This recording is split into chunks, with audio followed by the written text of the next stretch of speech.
রাসূল করিম সাল্লাল্লাহু আলাইহি সাল্লাম মেরাজের রাত্রে জান্নাতের দিকে লক্ষ্য করে দেখলেন কোন এক ব্যক্তি কোরআন তেলাওয়াত করছে। জিজ্ঞাসা করলেন, জাবুর যদি তেলাওয়াত করতে তাহলে বুঝতাম দাউদ আলাইহিস সালামের উম্মত, তাওরাত তেলাওয়াত করলে বুঝতাম মুসা আলাইহিস সালামের উম্মত, ইনজিল তেলাওয়াত করলে বুঝতাম ঈসা আলাইহিস সালামের উম্মত। কোরআন যেহেতু তেলাওয়াত করছে নিশ্চয়ই এই ব্যক্তি তো আমার উম্মত। জিজ্ঞাসা করলেন, জিবরিল, ভাই জিবরিল, এই ব্যক্তিটি কে? জিবরাইল আলাইহিস সালাম বললেন, ইয়া রাসূলুল্লাহ, হাবিবাল্লাহ, আর কেউ না, আপনার প্রিয় সাহাবী হযরত হারিসা রাদিয়াল্লাহু তাআলা। সুবহানাল্লাহি বিহামদিহি। নবী করিম সাল্লাল্লাহু আলাইহি সাল্লাম পরবর্তী সময় তার সাহাবী হারিসাকে ডাক দিয়ে বলছে, হারিসা, কি এমন ইবাদত করো তুমি যার কারণে আল্লাহ তাআলা তোমার সম্মান মর্যাদা এত বেশি বাড়িয়ে দিয়েছেন? বলতে পারো কি? ইয়া রাসূলুল্লাহ, এমন কোন স্পেশাল আমল তো আমার নাই। তারপরে একটু ভেবে বল। বলি, ইয়া রাসূলুল্লাহ, আপনাদের মতোই আমি নামাজ পড়ি, রোজা রাখি, একসঙ্গে দান সাদাকা সবই তো করি, কিন্তু একটা স্পেশাল আমল আমার আছে। এই যে সাহাবীরা উপস্থিত আছে, আপনি তাদের কাছে জিজ্ঞাসা করতে পারেন। সেটা হচ্ছে, আমার বৃদ্ধ মা বাড়িতে আছে, আমি যখন বাড়িতে যাই আমি আমার মায়ের খোঁজ খবর নেই, নিজে হাতে মাকে খাইয়ে দেই, নিজে হাতে মায়ের চুল আশ্রে দেই, মায়ের গা মুছিয়ে দেই, মাকে গোসল করিয়ে দেই নিজে হাতে। আর আমি দেখেছি আমার মা দুই চোখের পানি ফেলে আমার জন্য দোয়া করেছে। সুবহানাল্লাহি বিহামদিহি। রাসূল করিম সাল্লাল্লাহু আলাইহি ওয়াসাল্লাম সাহাবীদেরকে জিজ্ঞাসা করলেন, সাহাবীরা, সে কি সত্য বলছে? বলি, হ্যাঁ রাসূলুল্লাহ, আমরা সাক্ষী যে সে সত্য বলেছে। তার এটা যদি সত্য হয় তাহলে তোমরা শুনে রাখো, তার এই ছোট্ট আমলের বিনিময়ে আল্লাহ তাআলা তার মর্যাদা এত বেশি দান করেছেন যে তার মৃত্যুর আগে আল্লাহ তাআলা তার জান্নাতের ফয়সালা করে দিয়েছেন। আমি নিজে দেখেছি যে সে কোরআন তেলাওয়াত করছে জান্নাতের ভিতর। সুবহানাল্লাহি বিহামদিহি। এই যে হাদিসটা, এই হাদিস থেকে আমাদের কি শিক্ষা? যাদের মা বেঁচে আছে, যাদের বাবা বেঁচে আছে, আমরা ইচ্ছা করলে পৃথিবী থেকেই জান্নাত ক্রয় করে নিতে পারি। আল্লাহ রাসূল বলেছেন, হুমা জান্নাতুকা ওয়া নারুকা, পিতামাতা তোমার জন্য জান্নাত এবং পিতামাতা তোমার জন্যই জাহান্নাম।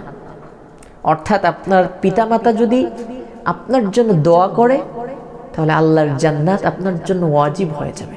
সুবহানাল্লাহ। আর যদি আপনার পিতামাতা আপনার জন্য বদদোয়া করে, আল্লাহর জান্নাত আপনার জন্য হারাম হয়ে যাবে। খুবই সাবধান। আল্লাহ তাআলা দুইটা শাস্তি পৃথিবী থেকে মানুষকে দিবেন, 100% গ্যারান্টি।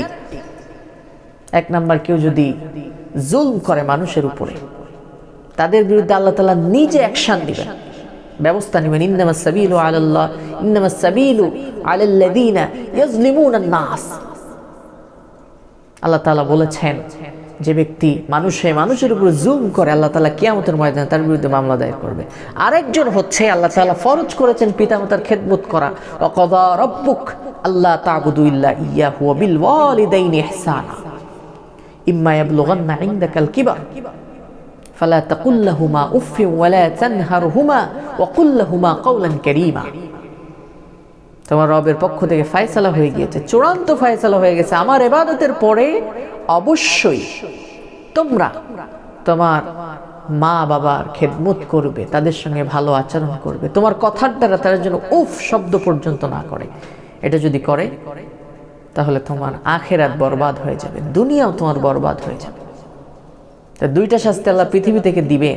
এক নম্বরে যারা জুলম করে, দুই নম্বরে যারা পিতামাতার সঙ্গে বেয়াদবি করে। এটা আমাদেরকে খেয়াল রাখতে হবে। তারপর হুমা জান্নাতুকা ওয়া নারুকা, পিতামাতা খুশি, আপনার জান্নাত রেডি, আর পিতামাতা আপনার উপর অসন্তুষ্ট, আল্লাহর জাহান্নাম আপনার জন্য অপেক্ষা করছে। কত সন্তান আছে মাকে খেতে দেয় না, বাবাকে খেতে দেয় না। আফসোস এই সন্তানদের জন্য। আমি নিজে দেখেছি অনেক সন্তান মায়ের গলা ধাক্কা দিয়ে বের করে দেয়, বের হয়ে যাওয়ার বাড়ি থেকে। নাউযুবিল্লাহ। সন্তান, তোমার মা তোমাকে গর্ভে ধারণ করে যে কষ্ট করেছে, কত রাত মা ঘুমাতে পারে নাই, খেতে পারে নাই, সারাদিন কষ্ট করে সন্ধ্যাবেলায় খেতে বসছে, পেটের ভিতরে সন্তান হাঁটু দিয়া মাথা দিয়া লাথি দিয়েছে, গুদা দিয়েছে, মা খেতে পারে নাই, বমি করে ফেলে দিয়েছে খাবারগুলো।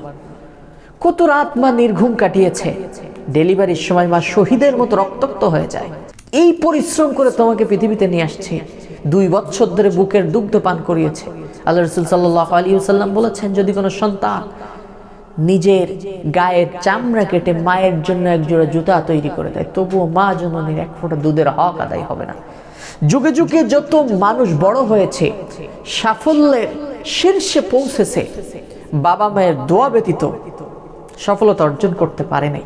আপনি দেখেন, বাপ মা তাদের জন্য দোয়া করেছে, ওস্তাদগণ তাদের জন্য দোয়া করেছে, এই জন্য তারা সফল হয়েছে। আপনি খোঁজ নিয়ে দেখেন। আমি বাংলাদেশের কথাই যদি বলি, মিজানুর রহমান আজহারি, মুফতি আমির হামজা আল্লামা মামুনুল হক, এমন যত ইসলামিক স্কলার বাংলাদেশে আছে এরকম ভালো ভালো, ডক্টর খন্দকার আব্দুল্লাহ জাহাঙ্গীর, এরপরে ডক্টর জাকির নায়েক সহ গোটা পৃথিবীতে যত বড় বড় ইসলামিক স্কলার আছে, দেখবেন তাদের পেছনে তাদের ওস্তাদ, তাদের গুরুজন এবং তাদের মা বাবার দোয়া তাদের জন্য কাজ করেছে। সুতরাং বাবা মায়ের দোয়া আমাদের জন্য অত্যন্ত দরকার। বাবা মা যদি আপনার আমার জন্য দোয়া করে, আপনার ইহকালও সুন্দর হবে, ইহকালে আপনি শান্তিতে থাকবেন, এবং পরকালীন জীবনে আল্লাহর জান্নাত আপনার জন্য অপেক্ষা করছে। এটা আমাদের জন্য সকলকে খেয়াল করতে হবে। আল্লাহ তাআলা আমাদের সকলকে বাবা মায়ের খেদমত করার তৌফিক দান করুন, আমিন।